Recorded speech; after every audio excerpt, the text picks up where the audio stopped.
Eu sou da polícia e tô aqui pra te prender. Você violou a lei. Não foi eu que fiz a lei. Eu posso até discordar da lei, mas vou assegurá-la. Não importa o quanto você peça, suplique, implore ou tente me convencer.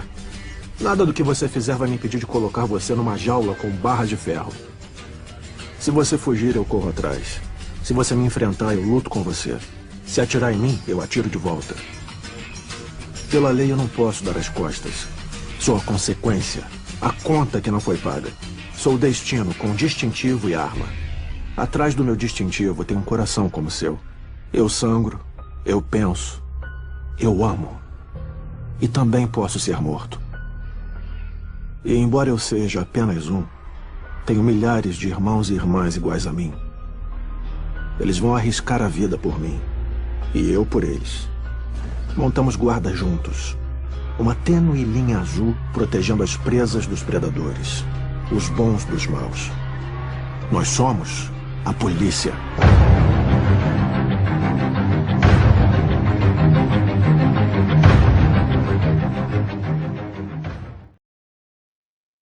Fala pessoal, sejam todos bem-vindos para essa nossa aula de Criminologia, reta final, Polícia Civil de São Paulo.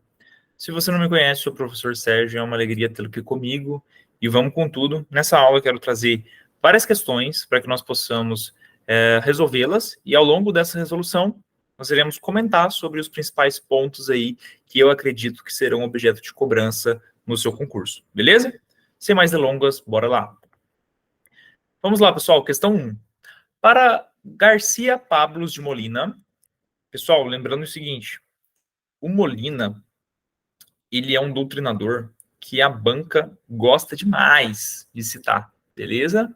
Então, aí, se você tem algum manual de criminologia que cita a obra de Molina, fique atento que a banca gosta muito desse autor. Para Molina, são os 3 pilares do sistema das ciências criminais em relação de interdependência, ou seja, eles são independentes, mas estão relacionados uns com os outros. Nós temos direito penal? Sim. Temos aqui também a sociologia? Não. Criminologia? Sim. Sociologia? Não. Direito penal? Sim. Psiquiatria? Não. Criminologia? Sim. Política criminal? Sim. Direito penal? Sim. Gabarito aqui na letra C. Percebam, pessoal, foi uma questão que cobrou a tríade das ciências criminais, ou seja, as 3 ciências que, juntas, vão discorrer aí acerca da temática criminal e os seus fenômenos, ok? Então, nós temos a criminologia, a política criminal e o direito penal. Ambas são independentes, mas estão nessa relação de interdependência, ok? Bora lá para a próxima. A respeito da criminologia, é correto afirmar que atualmente é compreendida como uma ciência que se preocupa com o estudo exclusivo do crime e dos criminosos. Pessoal, esse exclusivo deixou aqui a alternativa errada. Nós vimos, ao longo das nossas aulas, que a criminologia ela possui 4 objetos. Quais são eles? Crime, criminoso, a vítima e que mais? E controle social. Pessoal, inclusive, acredito que a banca possa abordar este tópico na prova discursiva, pedindo para que você possa discorrer sobre os 4 objetos de estudo da ciência criminológica, ok? Então, a alternativa A está errada, porque limitou aqui a relação de objetos, tão somente ao crime e ao criminoso. Trata-se de ciência do ser, certo? Quando nós falamos de ciência do ser, é uma ciência que está ligada ao estudo do crime enquanto fenômeno social, beleza, pessoal? Empírica, beleza, que possui por objeto crime, criminoso, vítima, controle social. Perfeito, pessoal, já achamos nosso gabarito aqui na letra D. Mas, de todo modo, vamos passar pelas demais alternativas a fim de a gente corroborar aqui com a nossa resposta. É uma ciência empírica interdisciplinar que estuda o crime, o criminoso e a vítima, tendo sido conceituada pela primeira vez por Afrânio Peixoto. Pessoal, questãozinha que está quase correta. Faltou aqui citar o quê? Controle social. Então é por isso que está errada. Trata-se de uma ciência empírica do dever ser. Pessoal, dever ser diz respeito a normas. E quando nós falamos de normas, nós falamos de direito penal. Beleza? Possui como objeto a sociedade? Não, pessoal, nada a ver, né? Então, de fato, aqui o nosso gabarito está na letra B de Bravo. Bora lá. Questão 3. É considerada uma teoria do consenso. Pessoal, nós vimos ao longo dos nossos estudos que dentro da criminologia existe 2 grandes grupos de teorias. Um deles é a teoria do consenso, outro, teoria do conflito. Beleza? Então, aqui a questão já fala que é uma teoria do consenso que foi desenvolvida por Edwin Sutherland. Aqui a gente já tem, então, o nome do autor, inspirado em Gabriel Tarde. Afirma que o comportamento do criminoso é aprendido, nunca herdado. Esse herdar aqui tá ligado ao quê? Com a escola positiva, né? Que a gente viu lá a questão do determinismo biológico, criado ou desenvolvido pelo sujeito ativo. Assinar a alternativa que indica corretamente a qual teoria sociológica do crime corresponde enunciado. Pessoal, o que nós temos então? Uma teoria do consenso, que foi desenvolvida pelo Edwin Sutherland e que fala que o gênese criminal se dá pela aprendizagem. Nada mais é do que a teoria da associação diferencial. Teoria da anomia tem por autores quem? Emily Durkheim, Robert Merton. Vão falar aí sobre a questão das metas culturais e os meios legítimos para alcançá-las, sobre uma sociedade aí em que a ausência de normas faz com que as pessoas se tornem anônimas, que não conseguem respeitar, a norma perde a sua influência em situações de crise. Então, nada a ver aqui com o enunciado da questão. Teoria crítica vai criticar aí o sistema penitenciário, o sistema de justiça criminal, vai falar com que ele faz com que haja uma perpetuação, ou seja, uma reprodução do etiquetamento, do processo de criminalização e nada corroborando aí para que os indivíduos consigam ser ressocializados após, né, o cumprimento de pena. Subcultura delinquente, teoria que foi criada aí pelo Albert Cohen, que teve como foco aí jovens delinquentes, as gangues de Nova York, vai tratar sobre o não utilitarismo da ação, a malícia da conduta, o negativismo do comportamento. Teoria ecológica, que está aí dentro do escopo da Escola de Chicago, que vai falar justamente sobre o aspecto urbanístico, a organização, né, das cidades como forma de estimular delitos, como forma de corroborar com as relações do controle social informal, como forma de prevenção do crime, nada a ver aqui também com a questão do enunciado, de modo que fica claro, então, que o nosso gabarito é, sim, a letra C, beleza? Questão 4. O pensamento criminológico moderno, de viés macrosociológico, é influenciado pela visão de cunho funcionalista, denominada teoria da integração, mais conhecido por teorias do consenso, e de cunho argumentativo, denominado teorias do conflito. É correto afirmar que, então aqui o enunciado da questão trouxe essa divisão de grupos, que eu já citei para vocês, que existe dentro da criminologia hoje, que são os grupos das teorias do consenso e das teorias do conflito, beleza? Vamos lá. São exemplos de teorias do conflito a teoria da associação diferencial e da anomia? Nada a ver, pessoal. Conflito, nós vamos ter a teoria do labeling approach, a escola marxista, a teoria crítica radical, dialética ou nova criminologia, e todas as teorias que estão dentro da nova criminologia, teoria queer, ambiental, racial e outras que também existem, tá?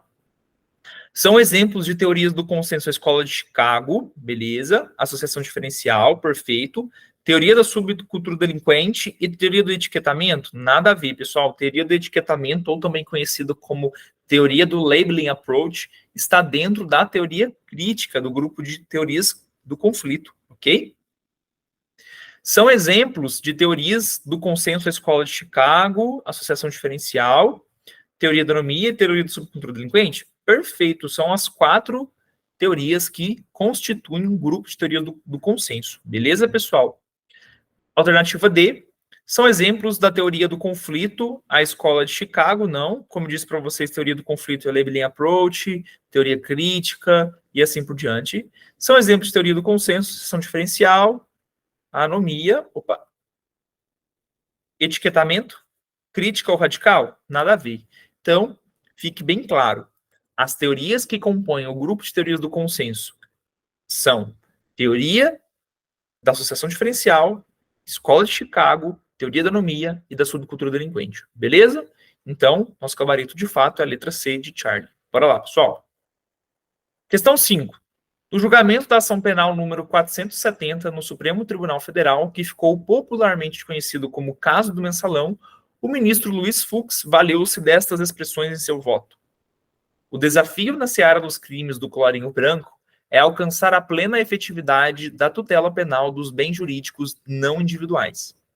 Tendo em conta que se trata de delitos cometidos sem violência, incruentos, não atraem para si a mesma repulsa social dos crimes de colarinho branco.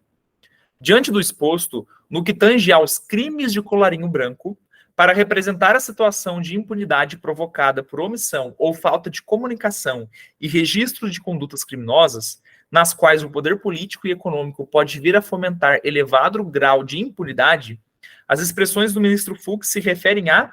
Pessoal, percebam que ele trata da expressão crimes de colarinho branco. Essa expressão crimes de colarinho branco foi abordada na obra White Collar Crimes, de Edwin Sutherland, quando ele explicou os crimes que eram cometidos pela elite política, socioeconômica dos Estados Unidos. Né? Foi a partir daí que ele explicou que o crime se dava pela aprendizagem, porque até então acreditava-se que o fenômeno criminal estava muito ligado ao fator pobreza. E aí o Edwin Sutherland percebeu que, se essa fosse uma verdade absoluta, pessoas ricas não cometeriam crimes.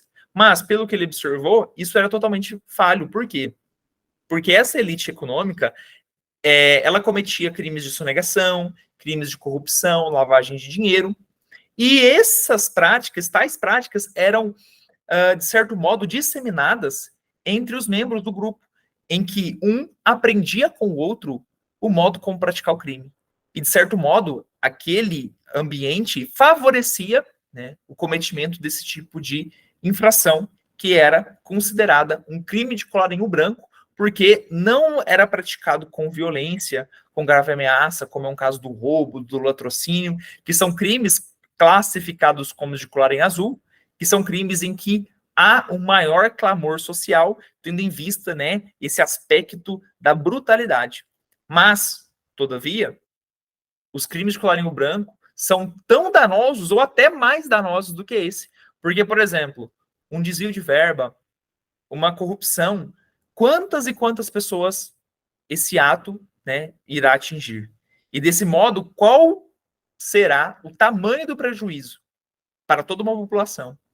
Então, nesse caso aqui, voltando ao aspecto da questão, quando nós estamos falando dos crimes de colarinho branco, dentro da ótica criminal, nós estamos falando de cifra dourada. Porque quando nós temos a famosa cifra negra, são os crimes que são cometidos, mas que não chegam ao conhecimento das autoridades policiais, das autoridades competentes, para apurá-los. No caso da cifra dourada, ela está intrinsecamente ligada aos crimes de colarinho branco. Dentro do nosso material, nós abordamos todos os tipos de cifra. Cifra verde, cifra amarela, cifra branca, né, cifra rosa, cifra vermelha, enfim, todos os tipos de cifra que já foram cobrados em prova. Mas quando nós falamos de crimes de colarinho branco, no caso aqui, ou falta de comunicação e registro de condutas criminosas, nós estamos, então, diante da cifra dourada. Beleza, pessoal? Questão 6. Destina-se a setores da sociedade que podem vir a padecer do problema criminal e não ao indivíduo, manifestando-se a curto e médio prazo de maneira seletiva, ligando-se à ação policial, programas de apoio, controle de comunicação, etc. É correto afirmar que o enunciado refere-se à prevenção? Percebam, essa questão cobrou o aspecto da prevenção no Estado Democrático de Direito. Quando nós vemos no nosso material a respeito dessa temática, nós vemos que existe a prevenção geral, prevenção especial, a positiva, a negativa, mas além disso, nós temos as formas de prevenção primária, secundária e terciária. Pelas alternativas, percebemos que a banca está abordando esse tipo de prevenção. A prevenção primária, a primária,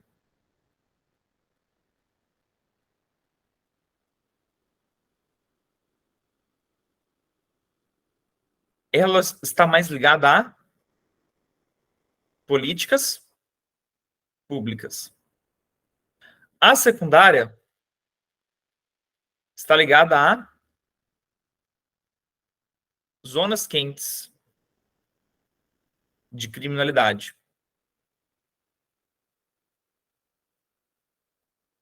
E a terciária estará ligada ao recluso.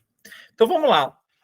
Toda vez em que nós fazemos investimentos em políticas públicas, nós temos então uma espécie de prevenção primária que, se por um lado é a mais efetiva, por outro lado é a mais morosa e mais custosa.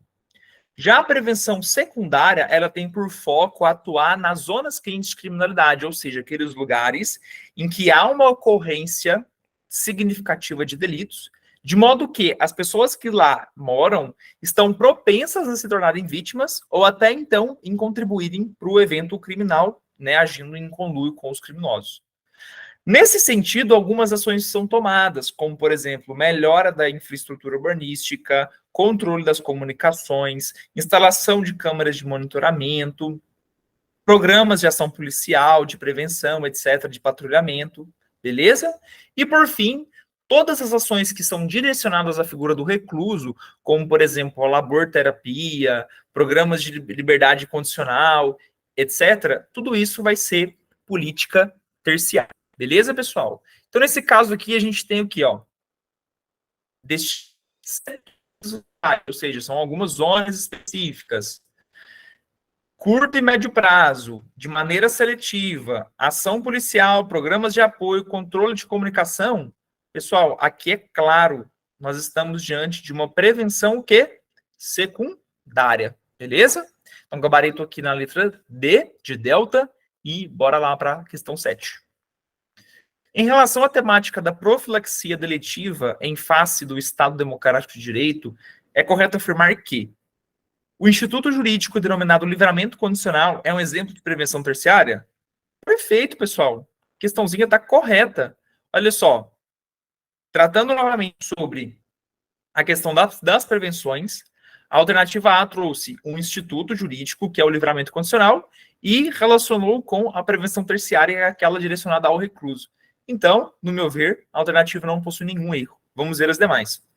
O policiamento ostensivo é um exemplo de prevenção primária. Errado, pessoal. Aqui nós temos uma prevenção que? Secundária. A recuperação de ambientes urbanísticos degradados é um exemplo de prevenção quinária. Errado. Aqui é secundária também.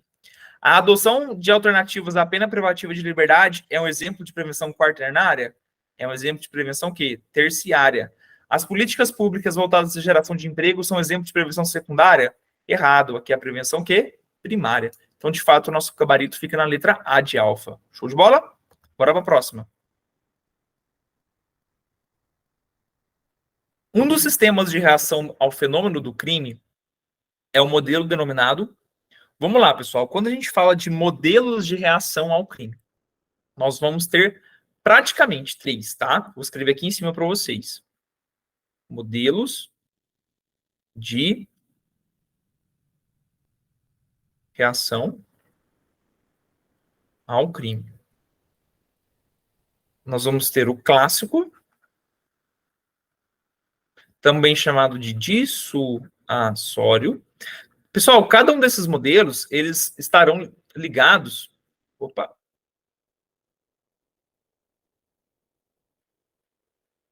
Dissuasório. Opa!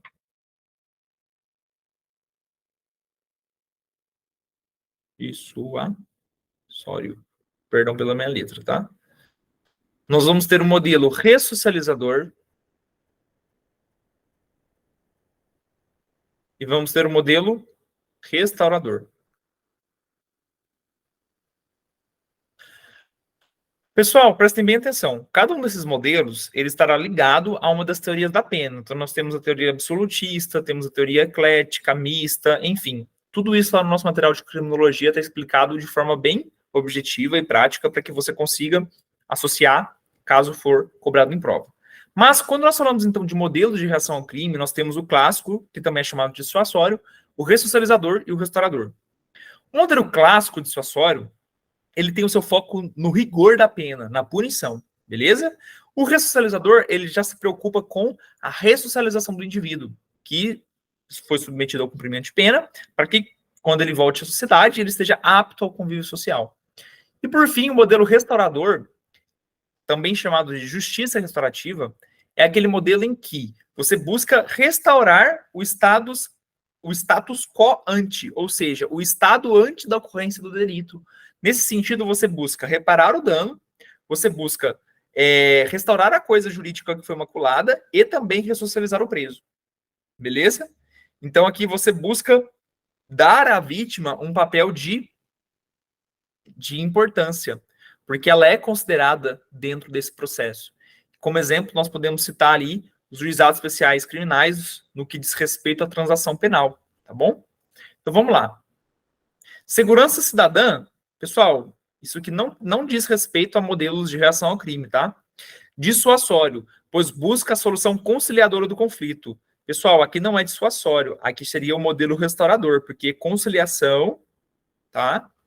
Está ligado à justiça restaurar. Opa. Beleza? Integrador, pois confere relevância à pretensão punitiva do Estado e ao castigo do delinquente. Pessoal, aqui é o modelo que? Clássico. Ou dissuasório, tá? Ressocializador, pois prioriza a reinserção social do infrator. Beleza, pessoal. Ressocializar, reinserção social do preso à sociedade. Reparador, pois pleiteia a indenização dos danos causados pelo delinquente ao erário público. Pessoal, nós temos no modelo restaurador a reparação dos danos à vítima, beleza? Mas não é chamado modelo reparador, e nesse caso aqui o erário público seria somente naqueles casos em que há, de fato, né, a administração pública como vítima. Via de regra, a reparação dos danos é feita à vítima, pessoa física. Show de bola? Então, o nosso gabarito aqui, de fato, está na letra D. Bora para a questão 9. Olha só. Maria, de 35 anos de idade, compareceu a uma delegacia de polícia noticiando ao policial plantonista que havia sido abusada sexualmente por um médico cirurgião renomado, o qual teria manipulado o órgão genital dela enquanto ela ainda se encontrava sob efeito de anestésico após ter realizado mamoplastia. Diante da gravidade da denúncia, o policial verificou se havia anotações criminais contra o noticiado e não localizou nenhum registro da ocorrência desse delito, nesse sentido. Então, indagou a noticiante se ela tinha certeza do que estava afirmando, pois se tratava de uma acusação muito séria e ela poderia ter se confundido em função do efeito anestésico. Desconfortável com a indagação feita, a noticiante pediu que fosse chamada uma policial do sexo feminino para atendê-la. Assim feito, Maria narrou o fato vivenciado ao policial, a qual, por sua vez, considerou conveniente chamar a autoridade policial para avaliar se o fato deveria ser efetivamente registrado diante de quem, mais uma vez, a noticiante relatou o abuso sofrido. Com relação a essa situação hipotética, assinale a opção correta, considerando as normas de direito penal e os estudos críticos criminológicos.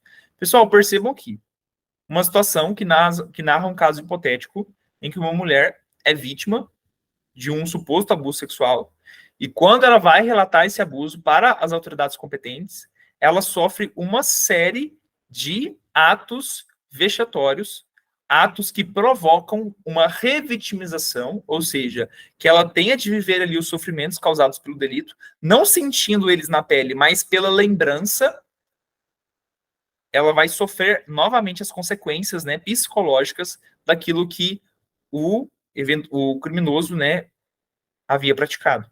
Então, percebam que é uma questão que faz um paralelo com a vitimização secundária, certo? Que é aquela situação em que a vitimização ela é provocada pelas instâncias formais do sistema de justiça criminal, em que a vítima é mal atendida, em que ela tem que relatar o mesmo fato diversas vezes para pessoas diferentes, em que ela é colocada em descrédito. Tudo isso que eu estou citando de exemplo foi o que aconteceu aqui nesse caso hipotético. Então fica bem claro que os policiais foram diligentes? Não. Os policiais agiram corretamente? Nada a ver. Os policiais foram diligentes? Óbvio que não foram diligentes. Sobrou sua alternativa é: a noticiante foi submetida a um processo de revitimização, certo? Ao ter sido questionada sobre a credibilidade da notícia crime, certo? E ao ter que relatar o abuso sofrido a diferentes profissionais da delegacia. Perfeito, pessoal. Essa situação é um exemplo prático e fácil de você compreender o processo da vitimização secundária, sobrevitimização ou revitimização, que é quando os órgãos do sistema de justiça criminal fazem com que a vítima tenha que passar novamente pelas dores que deram causa ali durante o ato delitivo. Beleza? Então, de fato, que o nosso gabarito fique na letra E. Bora para a próxima.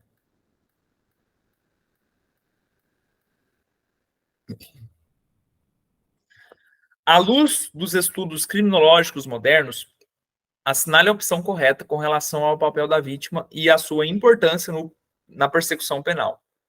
A vítima não possui capacidade de influir na gênese do crime? Pessoal, nada a ver.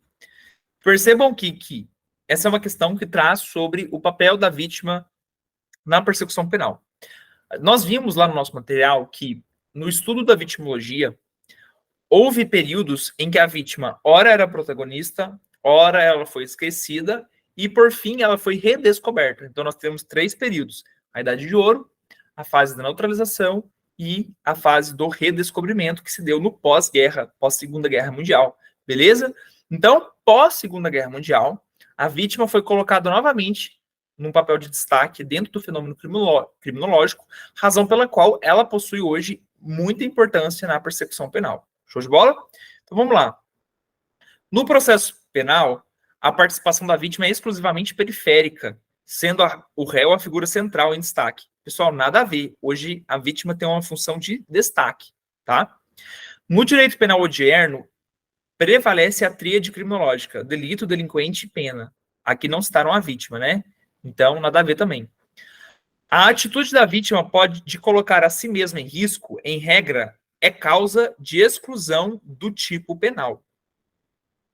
A atitude da vítima de colocar a si mesma em risco, em regra, é causa de exclusão do tipo penal. Vamos deixar um asterisco aqui para depois a gente avaliar essa alternativa de direito? Vamos para a próxima. A participação da vítima em determinados crimes é indispensável para a configuração da figura típica. Opa! Outra aqui. Vamos lá, pessoal. Aqui nós temos que analisar 2 pontos. Primeira coisa, causas excludentes do tipo penal. Causas de exclusão da tipicidade. Então, nesse caso aqui, uma questão que foi cobrada num concurso de delegado, uma questão mais avançada, mas a gente consegue resolver aqui de forma bem tranquila. Vamos lá. A atitude da vítima de colocar a si mesmo em risco, em regra, é causa de exclusão do tipo penal. Vamos imaginar aqui o seguinte cenário. Nós temos lá as classificações de Benjamin Mendelsohn, né, da vítima. Nós temos ali uma vítima que é vítima por ignorância, né, a vítima que, enfim, ela, com o seu comportamento, ela corrobora para a ocorrência do delito. Então, nós temos aqui uma vítima, por exemplo, tão culpada quanto o delinquente, que seria aqui, como exemplo, uma vítima de um estelionato, em que ela acreditaria que, de modo fácil, conseguiria ali oferir uma vantagem, né, financeira. Então, nesse caso, nós temos a contribuição da vítima para a ocorrência do delito, e percebam, ela se colocou em risco, mas esse comportamento, ele fez com que o tipo penal do estelionato fosse excluído? Não. Então, a gente percebe aqui que essa alternativa está errada, porque ela colocar-se em risco não é causa de exclusão do tipo penal. Percebam, por exemplo, uma mulher, sei lá, uma garota de programa que está numa via mal iluminada, né, num ponto ali de prostituição, em que uma pessoa passa, né, e acaba vitimando essa mulher, e acaba estuprando-a. Nesse caso, ela estava num local escuro, que não era vigiado. Então, ela estava se colocando numa situação de risco. Mas isso não fez com que o tipo penal fosse excluído, certo? Então, aqui a alternativa está errada por causa disso. Vamos agora à alternativa E. A participação da vítima em determinados crimes é indispensável para a configuração da figura típica. Pessoal, essa alternativa está correta. Por quê? Porque em determinados crimes, você tem que ter a participação da vítima para que ocorra a tipicidade. Vamos dar um exemplo? Um aborto consentido. Percebam que no aborto consentido, a mulher ela é vítima de um crime, mas ela consentiu para que outrem o praticasse. Então, a sua participação ali ela é indispensável para que houvesse a configuração da figura típica. Perceberam? Então, nesse caso aqui, de fato, o nosso gabarito fica na letra E de eco. Beleza? Bora para a próxima. Outra questãozinha aqui que vai abordar um caso prático, tá? Um caso hipotético, perdão, para que a gente possa refletir aqui. Vamos lá. Carlos Roberto é delegado de polícia em Goianésia, Goiás, e se depara com a seguinte estatística. Cerca de 10% da população local alegou ter sofrido crime de roubo no ano anterior. Contudo, ao consultar o acervo da delegacia, Carlos Roberto constatou que, no mesmo ano pesquisado, um número ínfimo de inquéritos policiais sobre crimes patrimoniais foi autuado naquela divisão policial. Tal fenômeno de subnotificação pode ser explicado pela vitimização. Percebam, uma questão que trata sobre a subnotificação, sobre o fenômeno, então, da cifra negra, que vai fazer uma relação com a vitimização, as espécies de vitimização. Vitimização primária, secundária e terciária. Só para fazer uma revisão bem rápida, vitimização primária é aquela que acontece quando uma pessoa é vítima diretamente de um crime, ou seja, quando o bem jurídico está sendo maculado com aquele ato criminoso. A vitimização secundária é aquela provocada, então, pelos órgãos de instância pelos órgãos do sistema de justiça criminal, como eu disse para vocês naquela questão anterior, quando a pessoa é mal atendida na delegacia, tem que ficar repetindo o mesmo fato várias vezes para pessoas diversas, enfim. Toda vez em que a polícia, o Ministério Público, o Judiciário provocam um sofrimento adicional à vítima, nós estamos falando de vitimização secundária. E, por fim, a vitimização terciária, ela acontece quando a vítima, em vez de ser acolhida pelo meio social, esse meio social a considera culpada por ter se tornado vítima. Então, nós temos aqui a sociedade que vai ter preconceitos com aquela pessoa que foi vítima de um crime, que vai julgá-la, que vai fazer com que ela não denuncie o crime às autoridades competentes, porque desacreditam do sistema de justiça criminal, enfim. Beleza? Então, é nesse sentido que se dá as 3 formas de vitimização. Então, vamos lá. Tal fenômeno de subnotificação pode ser explicado pela vitimização terciária, quando um sujeito é diretamente atingido pela prática do ato delituoso, padecendo dos resultados da conduta. Pessoal, quando o sujeito ele é diretamente atingido pela prática do ato delituoso, aqui nós estamos falando de quê? De uma vitimização primária, como eu disse para vocês, beleza? Vamos lá. B, primária. Quando um sujeito que, mesmo possuindo envolvimento direto ou indireto com o fato, tem um sofrimento excessivo, além daquele determinado pela sanção legal. Pessoal, nada a ver. Aqui, no caso aqui, a questão fez uma confusão de conceitos, então, alternativa errada. Secundária, como um derivativo das relações existentes entre as vítimas primárias e o Estado em face do aparato repressivo. Burocratização do sistema policial, morosidade na solução da ocorrência, insensibilidade dos aplicadores jurídicos, reexposição do fato em diversos procedimentos. Pessoal, questão perfeita. Olha só. Uma pessoa foi vítima de um roubo, mas ela pensa o seguinte, para que eu vou lá na delegacia denunciar? Os policiais não vão acreditar na minha versão. Eu vou ficar lá o dia inteiro para conseguir fazer uma ocorrência.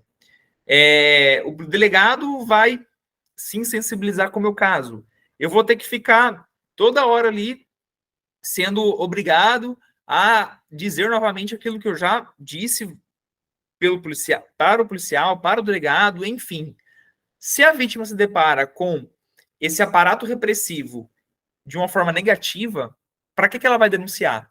Então, isso gera o fenômeno da subnotificação da cifra negra, que é o que está aqui dizendo na alternativa da letra C. Beleza? Então, vamos só conferir as demais, né, para a gente garantir aqui a nossa resposta. Secundária, quando um sujeito que, mesmo possuindo envolvimento direto ou indireto com fato delituoso, tem um sofrimento excessivo, além daquele determinado pela sanção legal. Pessoal, aqui é a mesma questão da alternativa B, eles só mudaram primária com secundária, mas também está errado. Terciária, quando um sujeito diretamente atingido pela prática de um ato, finda responsabilizado pela imprudência que incentivou a conduta delituosa contra si. Também não. Nosso gabarito que, de fato, fica na letra C de casa. Beleza, pessoal? Bora para a questão 12. Professor, quantas questões nós iremos resolver nessa aula?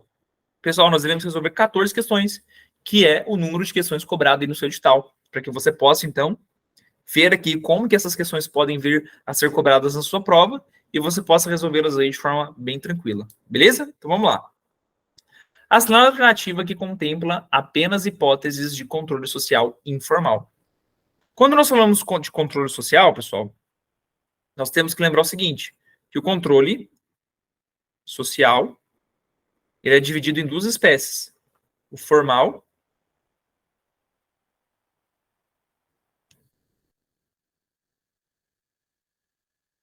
e o informal.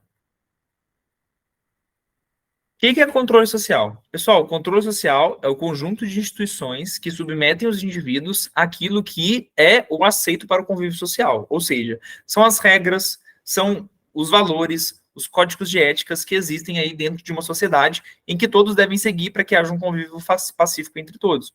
No entanto, esse controle ele pode ser formal, ou seja, ele se materializa por meio das instituições do Estado, como polícia, Ministério Público, Forças Armadas, Judiciário, administração prisional, ou ele se pode dar de forma informal, que é aquele que permeia toda a vida do indivíduo. Por exemplo, escola, família, igreja, beleza?